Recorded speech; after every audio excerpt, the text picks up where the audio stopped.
In the video I uploaded yesterday, July 16th, I gave a tour of the rooms that my mom and I were hospitalized in for our stem cell transplants.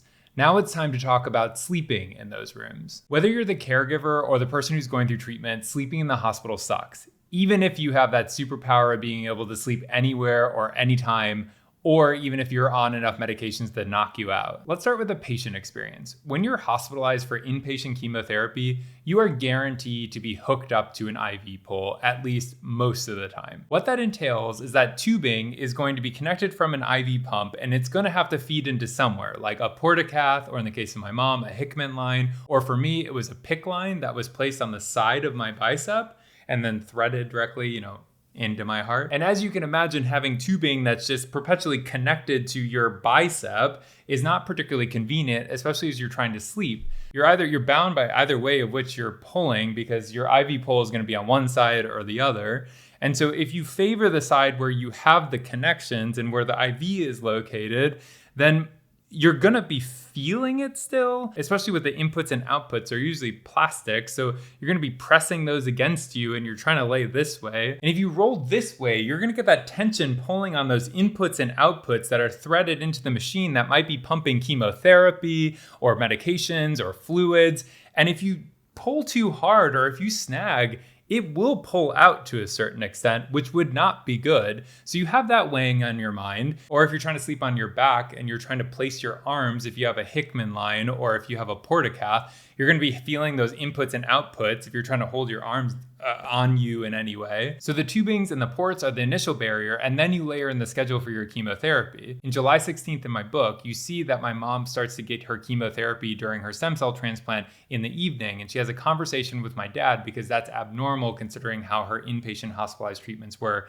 in Wichita. But usually when you are going through a stem cell transplant hospitalization, they will run your chemotherapy at any time because they're fully staffed on all shifts. And it's all predicated on what the regimen is that you're on. My regimen required that for several days, I would get an infusion at 10 a.m., noon, 10 p.m., and then midnight. My approach was to go to bed around 8 p.m. So then I would get about an hour and a half or so of sleep until they came in to start the infusion at 10 p.m.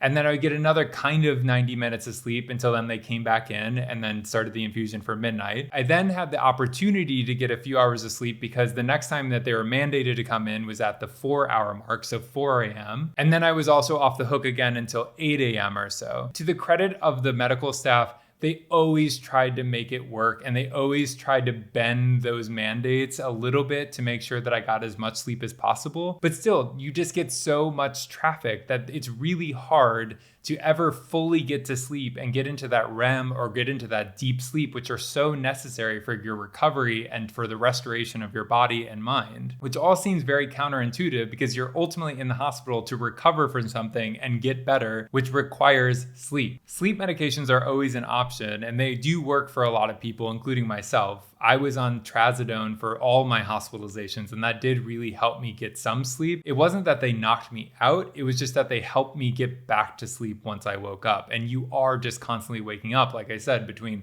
the mandatory checks and the turnover with fluid and medications and chemotherapy.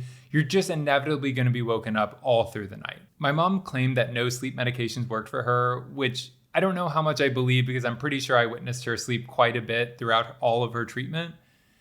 But it's all subjective. I don't really know how well she was sleeping and the quality of her sleep. It is just so hard to get a good night of sleep in the hospital. So I don't doubt that whatsoever. But there were times when she was definitively sleeping because her mouth was agape and she was just kind of passed out. So as much as she would protest and claim that she wasn't sleeping and she was just resting her eyes, she did get sleep throughout her treatment, just probably not any good quality sleep because rarely anyone gets good quality sleep in the hospital. Now for the bed, the bedding, and the pillows.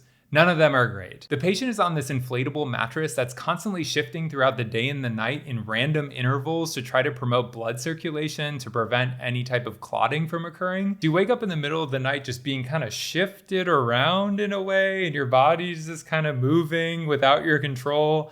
And it's nothing disruptive. You're not being slapped around at all, but it is still movement. You are still being pushed in various directions. So of course you can wake up to that if you're a really sensitive sleeper. The bedding is nothing to write home about. And you know that there's just been thousands upon thousands of patients who have done God knows what in those sheets that have been washed thousands upon thousands of times, and they're so starchy that they have no give to them. They're not soft in any way.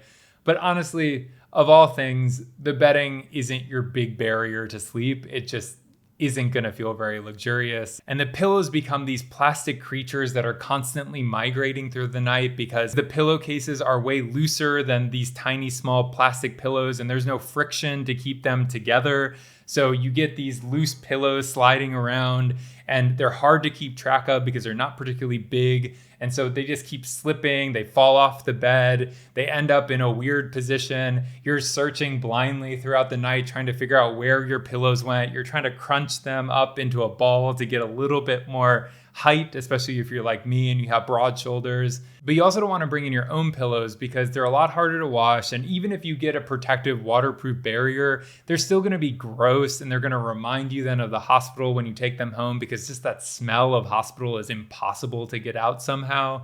So it is just something where you have to tough it out with those horrible hospital pillows and just make it work to the best of your ability. Now for the caregivers, they objectively have it way better than the person who is being hospitalized, but it's still not fun to sleep in a hospital. As I mentioned in my last video, what is considered a couch in the hospital room that can then be converted into a bed is not really much of either. The proportion of the transformed couch is not even a fraction of a twin-size mattress. So unless you're incredibly short and very petite, you are not going to fit comfortably on it. And then the bedding still applies because you're relying on what the hospital is providing unless you bring your own.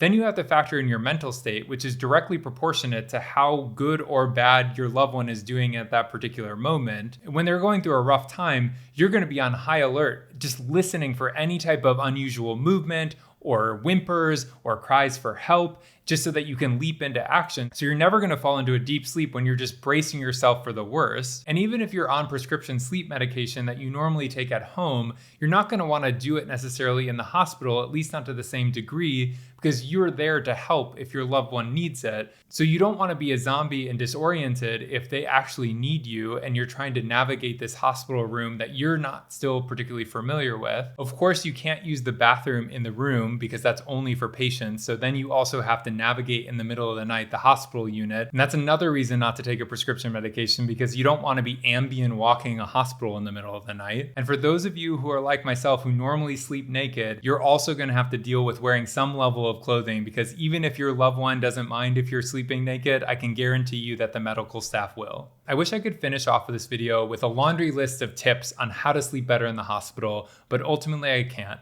You just have to make it work. You have to find the positions that are just going to make you a little bit more comfortable than not.